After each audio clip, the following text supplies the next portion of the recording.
Aujourd'hui, tu vas apprendre à composer de la musique super dissonante, avec du planage harmonique, des accords avec la seconde mineure dans la basse et des chromatiques médians. On va commencer par écouter la démo et puis ensuite je t'explique tout.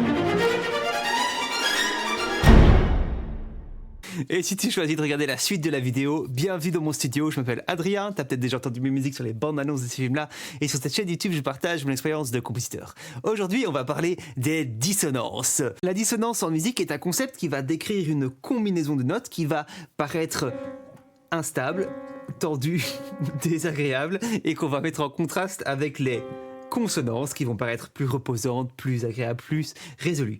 Et c'est cette alternance entre dissonance et consonance, tension, résolution qui va être le fondement de certaines progressions d'accords et mélodiques harmoniquement intéressantes. Les dissonances sont hyper importantes parce qu'elles nous permettent de faire des émotions et de faire avancer notre musique, mais si on ne met que des dissonances les unes après les autres, eh bien ça peut faire une musique qui est franchement désagréable et difficile à écouter. Mais en musique de film, parfois c'est exactement ce qu'on veut faire parce qu'on n'est pas simplement en train de faire de la musique derrière un héros qui court vers le soleil couchant avec son épée et sa princesse. Non, on veut aussi des trucs un peu flippants avec des monstres, etc. Et donc, c'est parfois intéressant de se dire jusqu'à où est-ce que je peux pousser la dissonance sans que ça paraisse juste faux. Parce qu'en fait, forcément, si je fais...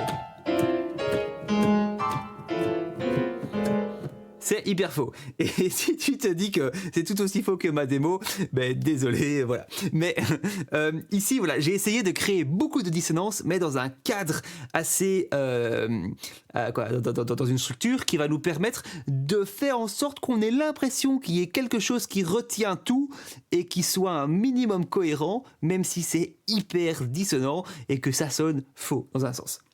On va brièvement voir ensemble la liste des intervalles du plus dissonant au plus consonant et je vais te le montrer avec une manière que tu n'as peut-être jamais vue qui est hyper intéressante, ça va être avec la série harmonique. Quand on joue une note, ici je joue un Do, on entend une note et pourtant il y a plein de fréquences différentes, c'est ce qu'on appelle la série harmonique. Si je n'utilisais que la première fréquence qu'on entend, eh bien on aurait une fréquence pure et donc on va avoir juste le Do. Et en fait dans la série harmonique, dans n'importe quel instrument, à partir de n'importe quelle note, ça va être à chaque fois la même série. On va avoir suite à la fondamentale, de nouveau la fondamentale de l'octave, et puis la quinte, et puis de nouveau la fondamentale, encore un octave au-dessus, et puis la tierce, et puis la quinte. Et puis ensuite, ça se complexifie, mais donc on va par exemple juste prendre ces 6 premières harmoniques. Qu'est-ce que j'ai dit ? J'ai dit fondamentale, fondamentale, quinte, fondamentale, tierce, quinte. Et donc j'ai réellement fondamentale, tierce, quinte. L'accord parfait. Si je joue 2 notes en même temps, on a 2 séries harmoniques qui sont en train de se superposer les unes avec les autres. Et en fait, physiquement, un son qui va être consonant, c'est lorsque ces 2 séries harmoniques vont soit se chevaucher, soit bien s'espacer, de sorte à ce qu'on puisse entendre toutes les fréquences le plus loin possible avant qu'on commence à avoir 2 petites fréquences qui commencent à se battre ensemble. Et, à contrario, un intervalle qui va être dissonant, c'est lorsque très rapidement, on va avoir 2 petits pics, 2 petites harmoniques qui se font la compétition, très proches l'une de l'autre, et on va percevoir ça comme un battement et donc comme une dissonance. Regarde, je te montre. Si on fait un Do, et que je fais le Do à l'octave, c'est extrêmement consonant, et tu vois, on voit dans le graphe que ça change quasiment rien, parce qu'en fait, cette note-là, elle a la même série harmonique que celle-là, mais tout décalé d'un octave. Et donc, notre Do, Do, Sol, Do, Mi, Sol, eh bien, ils viennent assez bien se chevaucher et se superposer. On a beaucoup de recouvrement. Par contre, si je fais un Do et un Do dièse, et je les joue ensemble, chaque pic est doublé. Tu vois, à chaque fois, on a des petites oreilles de lapin, comme ça. Et donc, c'est ça qui fait qu'on a ce battement, parce qu'il y a de la compétition à chaque endroit pour « Non, c'est moi la fréquence qu'on entend. Non, c'est moi la fréquence qu'on entend. » Et donc, c'est ça qui fait que c'est dissonant.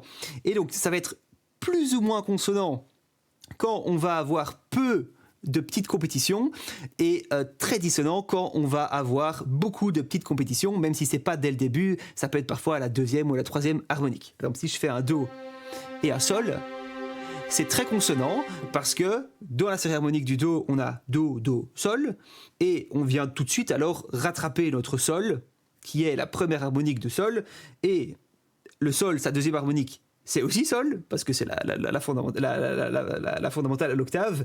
Et donc si je fais Do, Do, Sol, mais quand je joue le Sol en même temps, je suis simplement en train de doubler ça et en train de faire apparaître à mi-chemin ici le Sol. Mais tu vois, la troisième harmonique, c'est la même, elle se chevauche sur les deux, et donc c'est consonant. Le plus dissonant, comme on a pu le voir, c'est la seconde mineure. C'est quand on met deux notes séparées d'un demi-ton, c'est hyper dissonant parce qu'on a cette compétition tout le long, à chaque pic, à chaque fréquence. Ensuite, on va avoir la seconde majeure, c'est un peu le même délire, c'est un tout petit peu plus consonant, mais ça reste franchement dissonant, on a de nouveau des petites oreilles de lapin. Et puis ensuite, si on devait vraiment faire genre du très dissonant à très consonant, ce qui va être assez dissonant, ça va être les septièmes. Parce que on a la première harmonique de la septième ici, qui vient rentrer en compétition avec la deuxième harmonique du Do. Tu vois, si je fais un Do, on a Do et Do. Si je viens rajouter un Si, je viens créer les petites oreilles de lapin là, les petites oreilles de lapin là. Donc dans les premières harmoniques, on a rapidement des petites compétitions. Ensuite, on a fait les secondes, majeures, mineures, on a fait les septièmes, majeures, mineures. Et puis, ensuite, qu'est-ce qui va être très dissonant ? Ce qui va être très dissonant, c'est les quartes augmentées ou les quintes diminuées. Pourquoi ? Parce que quand on a le Do, la troisième harmonique, c'est un Sol. Si je viens mettre là-dedans un Sol bémol, eh bien, je viens créer très rapidement une compétition avec deux harmoniques ensemble. Et donc, c'est la même chose que la quarte augmentée, quinte diminuée, quarte augmentée. Ensuite, on va avoir, qu'est-ce qui est dissonant ? On va avoir dans l'ordre, probablement plutôt celle-ci. Donc la sixte mineure. C'est la même chose, on va dire, que notre quinte diminuée, mais juste au-dessus. Donc on vient faire des petites oreilles de lapin très rapidement, mais cette fois-ci juste au-dessus. Ensuite, on va avoir la sixte normale. Et puis, on va faire la quarte juste, et puis la tierce majeure, la tierce mineure, tierce majeure, quinte et puis octave. Donc en gros ça, petit à petit, on vient de plus en plus avoir des consonances, de moins en moins de compétition dans les, on va dire, les premières harmoniques de ces deux séries harmoniques. Voilà, j'espère que tu as appris quelque chose, c'est hyper intéressant. On passe à la suite. Et ça nous amène au début de la démo. Comme ça, on va un petit peu appliquer tout ça et pas manger de la théorie indigeste sans l'appliquer. C'est toujours plus simple de voir un petit peu en musique qu'est-ce que ça donne tous ces concepts. J'ai composé cette musique pour un spectacle et cette musique s'appelait La Maladie et elle devait représenter la maladie qui allait tuer un des personnages et qui était en train de le tuer, et à ce moment-là on avait le comédien qui faisait justement une chorégraphie sur scène et à la fin de la pièce il mourait. Mais donc c'est une musique qui est très malsaine, qui est très négative, qui est très noire, et il fallait avoir cette musique qui représente cette maladie et que le personnage est en train de se battre contre cette maladie et finalement se fait emporter. Donc c'est pour ça que c'est si noir et si dissonant.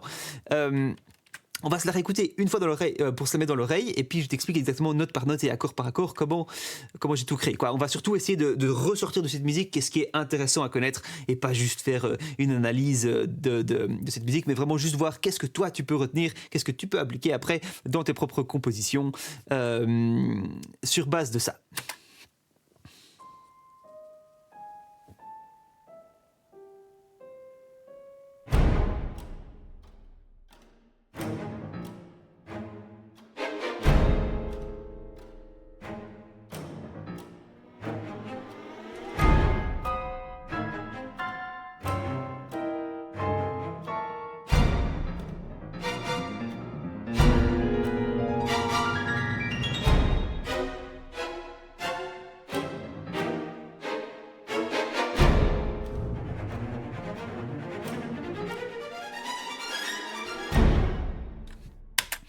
Donc, harmoniquement, ce qui va être intéressant, c'est nos fameux accords avec des secondes mineures. On a vu que la seconde mineure, c'était cet intervalle qui était très dissonant. On va essayer de l'intégrer ici.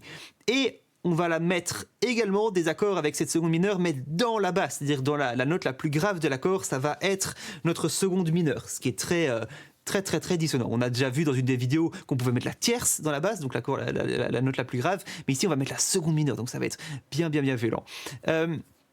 Et la manière de passer d'une note à l'autre, d'un accord à l'autre, il y aura deux techniques. Il va y avoir le planage harmonique et les chromatiques médians, qu'on a également déjà vu dans une vidéo.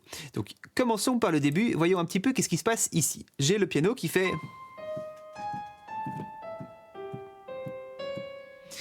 Qu'est-ce que je joue en faisant ça? Je suis en train de jouer... Qu'est-ce que c'est ça? Ça, c'est un accord de La bémol majeur, donc La bémol, Do, Mi bémol, avec la quinte dans le deuxième renversement, donc la quinte ici en dessous, et je vais rajouter un La. Et donc ça, c'est un accord majeur avec une seconde mineure, donc c'est ce fameux intervalle de dissonance qui est présent ici. Et puis ensuite, je fais la même chose avec l'accord de Do majeur.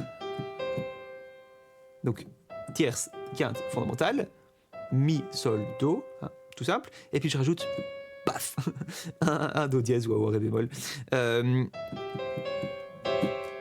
ça pour faire ce deuxième accord. Et donc, ça c'est la logique des deux premiers accords. Quel est le lien qui unit ces deux accords? Eh bien, ce sont en fait des chromatiques médians. Donc on a...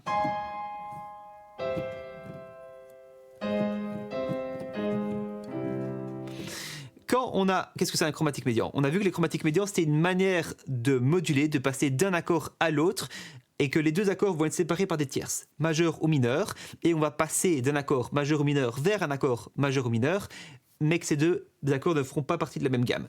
Et en l'occurrence, quand je fais un accord majeur, et que je monte d'une tierce majeure, j'arrive sur Do, et que je refais un accord majeur, c'est un chromatique médian.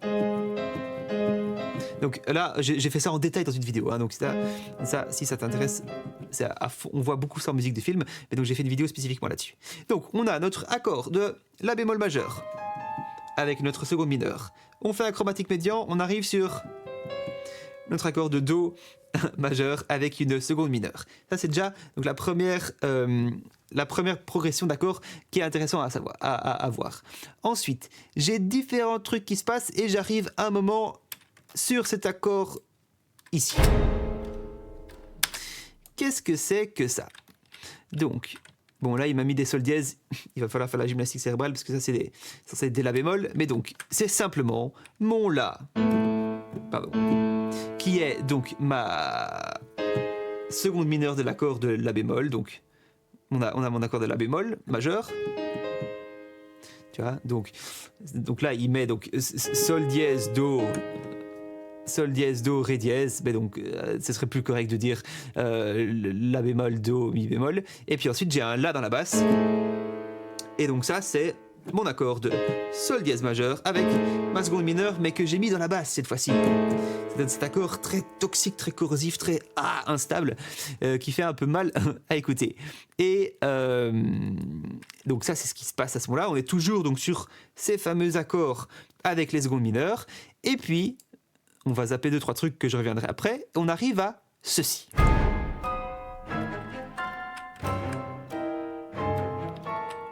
Et je reprends exactement la même chose ici après avec les cordes.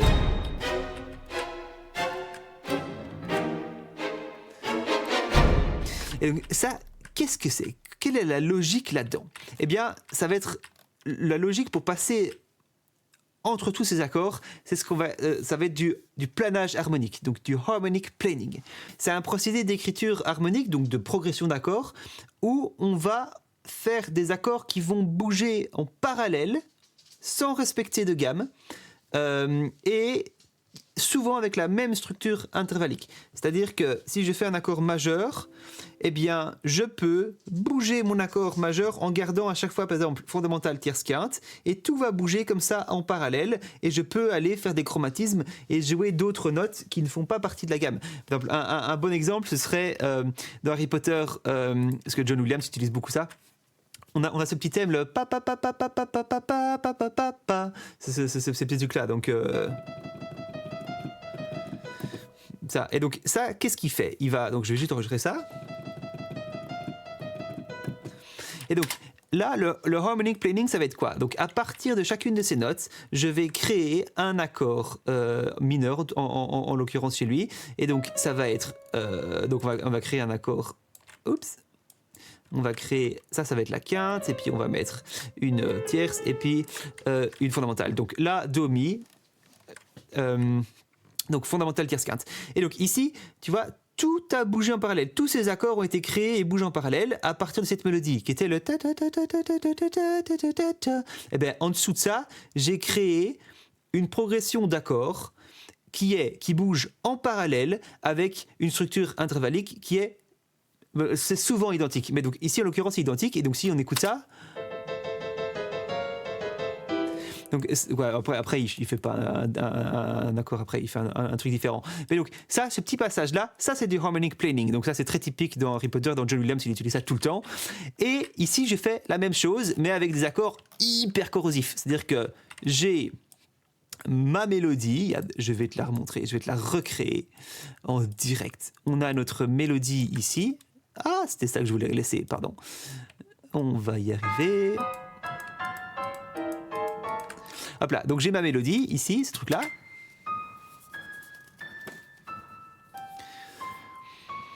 Et donc, si là je veux faire du planage harmonique à partir de ces notes-là, je vais recréer des accords qui ont la même structure qui bougent en parallèle. Et donc, ici, je vais recréer mon accord de La bémol majeur, donc je sélectionne toutes les notes, mais donc je prends le Do, je vais chercher mon La bémol, donc ma fondamentale, et puis je vais chercher ma quinte, et donc là, j'aurai une structure qui bouge en parallèle qu'avec des accords majeurs qui sont dans un deuxième renversement, ça donnerait ça.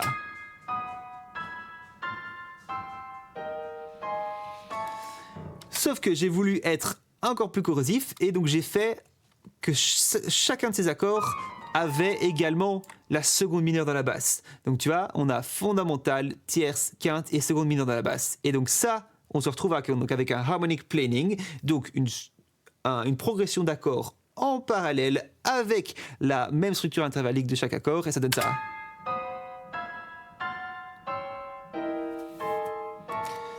Et donc voilà, ça c'est la manière d'écrire comme ça des trucs qui peuvent paraître soit très complexes harmoniquement, soit dissonants, mais qui en tout cas ne respectent plus de gamme. Il n'y a plus de notion de gamme à ce moment-là. On est sur plutôt...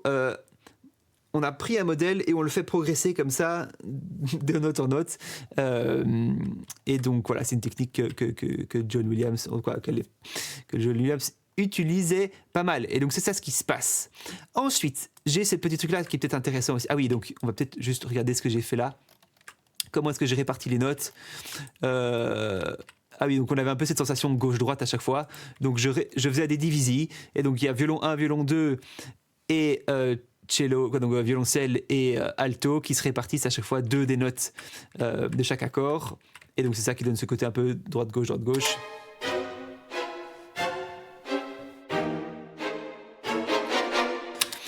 Donc voilà. Et ensuite, harmoniquement, qu'est-ce qu'il y a d'autre d'intéressant? Il y a ce truc-là.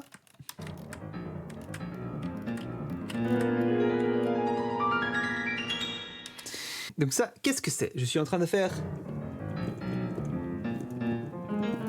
Pardon. Donc c'est... Ça c'est l'accord, Et donc, qu'est-ce que c'est cet accord-là? On va retirer quelques notes, comme ça on voit un petit peu plus clair. Donc on a un accord ici de Si bémol majeur, fondamentale tierce quinte, un accord majeur, et on a vu que le thème c'était de mettre des secondes mineures. Et donc on va rajouter un Si. Notre fameux accord là bien corrosif, je vais simplement remettre la fondamentale en haut. Et ici, je lui ai donné une petite septième mineure pour avoir une sorte d'énorme triton là. Mais donc ça fait... Tiens, donc si je faisais fondamentale, tierce, quinte, octave, ça ce serait la septième mineure. Et je rajoute donc ma seconde mineure. Et donc je fais... Et puis je recommence la même chose. Et donc voilà, ce truc-là apparaît à différents endroits. de la musique et est notamment repris à la fin là par la section de cordes.